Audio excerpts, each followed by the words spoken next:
morning everyone, it's Doug from Vermont Hoyas and welcome to a tour of Hoyas that grow in a regular house. It's April 24th, 2019 and I've been asked quite a few times about what Hoyas act like in a regular house because not everyone has grow tents and greenhouses to be able to grow these things in. So I'm going to show you how these plants behave after going through a cold northeast winter with all the dry air in the regular house, and we'll try to make this as quick as I can, and we're going to tour most of the plants that have lived on the windowsills in the regular house without artificial humidity and aids. So we're going to take a look at this one here, which is Hoya species EPC 610, and this is pretty incredible. We have a ring of flowers here. So this one managed to do this fairly recently. This Hoya falls into the category of those that will flower like crazy in a regular house come springtime, but will put on absolutely no new growth at all because it's just simply not humid enough. Then we move over to Hoya Dakii, and this one here will not grow, period. It will survive, but it will be in total hibernation until it gets outside in the summer and gets some humidity and warmth. So forget about growing this in a regular house, but it will survive as a plastic plant. This Hoya here, this is I can't remember the exact name, but it used to go by IML 557. That's what I bought it as, but I found out it's actually something different. This is another Hoya that will survive in a regular house but will not put on any new growth, and this one is extremely stingy with flowers, and if you're lucky it might flower for you outside after 4 or 5 years. Hoya Motoski. This is a Hoya that will grow a little bit in the winter, and you can see that it is now flowering, and there's a number of buds and panicles full of buds on this plant, and it will grow for you a little bit, but it would once again prefer more humidity. Hoya Vitalinoides, insanely beautiful leaves.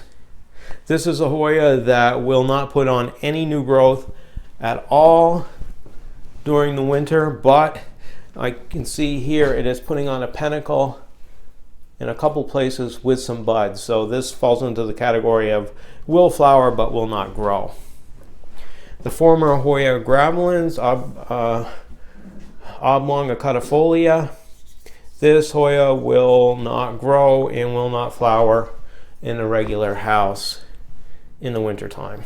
Now we're going to move on to the living room Hoyas.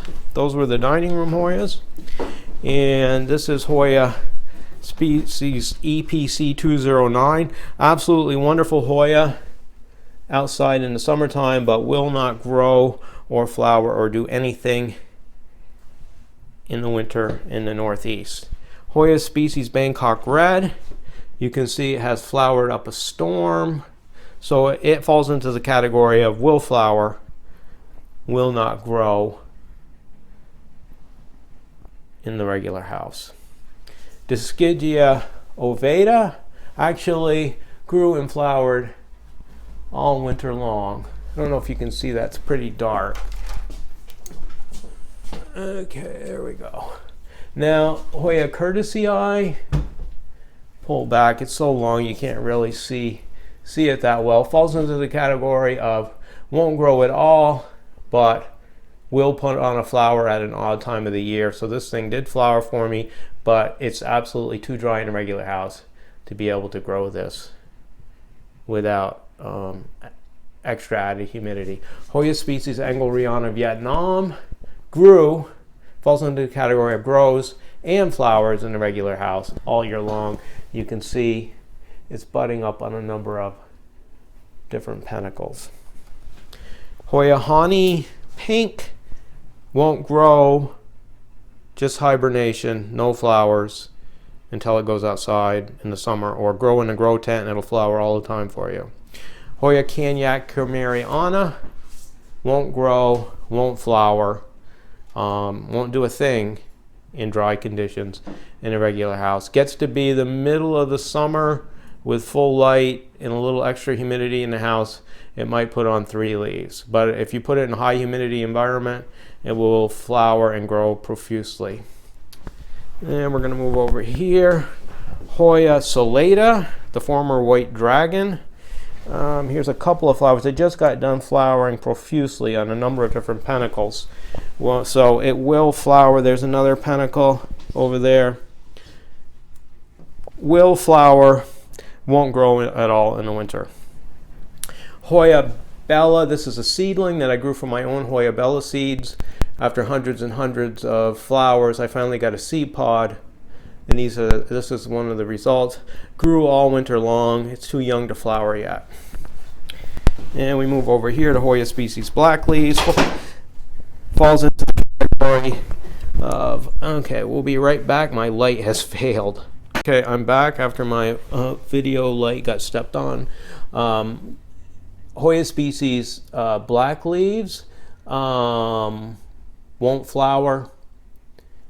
Won't grow, but will flower. You can see the buds in the winter. And here you have the Hoya bella all white flower. It has grown slowly but steadily all winter long. And it is starting to put on some panicles here in the spring. Here's a little panicle. Probably won't be able to see it, but there is a panicle there.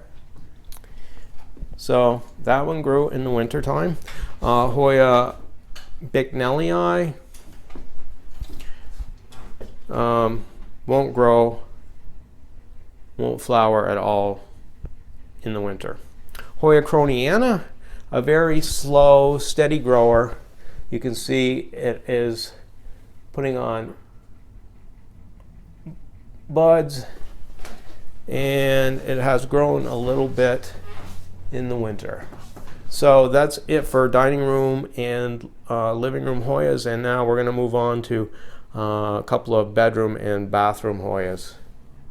Okay, I'm back with Hoyas in another bedroom, which we call the cat room because that's where we keep our cat litter boxes. So I'm here now with Hoya species Vitalina IML 1348, and this Hoya, surprisingly, it didn't do much all winter, but it had started to grow in late March, early April, and it did put on a new leaf right there, which is kind of nice, and it flowered profusely on a number of panicles. They're mostly gone now, but there's one that's still going. Hoya lobii will always grow a little bit during the winter. Doesn't flower that much, but it's a good one for the windowsill in a regular house. Hoya serpens is all I can do to keep the thing alive in the winter. Doesn't like dry air. We'll lose a quarter of its leaves, but it has a little bit of new growth up on top. Dischidia ruscifolia never stops growing. It's too long to even show in this. It's over 5 feet long now. So we move over to this window. This is Hoya species UT038. No new growth, no flowers at all. Doesn't like the cold windowsill. This Hoya falls into the category of one that surprised the heck out of me. Hoya manipurensis. It survived and grew in the windowsill in the regular house during the winter. The flowers are so small they're almost not worth speaking of, but it did flower a few times as well. Hoya species east of Thailand. You can see I'm putting on a number of panicles that are budding up. No growth at all, too dry for that, but it will flower. Hoya honey pink yellow is actually putting on all of a sudden new growth, which has surprised me. Won't bud up and flower, at least at this time of the year, in the regular house. Now we're going to move on to the bathroom when we come back. Only one Hoya in the bathroom, and this is Hoya bella, the regular, and it's budding up, and it grew all winter long. This one is highly recommended to grow in the regular house. It's just taken off. It's got flowers and buds just everywhere. I'm trying to show it from underneath. But yeah, that's a definite winner for growing on the windowsill or hanging in the regular house. Now we'll move on to a couple of final bedrooms and the kitchen. Okay, the Hoyas in this room I call the computer room, which is another bedroom. Hoya calistophylla, gorgeous plant, will stay in hibernation, won't grow, won't flower, won't do a thing, needs extreme humidity in order to grow, and that will only happen outside in the summertime. So it's a nice plant to put on your windowsill, but it won't grow. And over here, Hoya polystachya, won't grow, won't flower, but gorgeous leaves. It will grow and flower like crazy outside in the greenhouse in the summer. And now we'll move on to our bedroom Hoyas. Okay, bedroom Hoyas. This is a clone of Hoya nummuloides. Got it from Christine Burton as a 3-inch cutting probably 8-10 years ago. It is now a gorgeous plant, hardly ever flowers, but it continued some modest growth in the wintertime. Here is the world's biggest Hoya chingensis plant. It is so big that for a saucer to catch the water, I have to put a trash can lid underneath it sitting on a stool. It's the only way to water this thing without making an incredible mess. This thing never stops growing all winter long. Now just one more room and one more plant to show you. That would be in the kitchen, and I'll be right back. Okay, final Hoya. Hoya Papazoni. This falls into the category of a Hoya that I never expected would survive in a regular house. Very thin leaves. Who would have thought it? But it never stopped growing or flowering or producing seed pods all winter long. Grows in sphagnum moss mixed in with a little bit of bark. Absolutely crazy. Crazy growth. Cats like to chew on it. You can see all of their teeth marks there. That would be one of those and one of those. So you can see the seed pods. So this Hoya, well, it may not be the world's most beautiful, I still think it makes a nice house plant, and I highly recommend anyone try it. And it's the best Hoya to grow from seed, especially for beginners. And that's it. I hope you enjoyed taking a tour of the house and the Hoyas, and now you have a little bit better idea of what to expect when you grow these on a regular windowsill in the Northeast winter that we're just coming out of now. I'll be back really soon with more great Hoyas, and thanks again.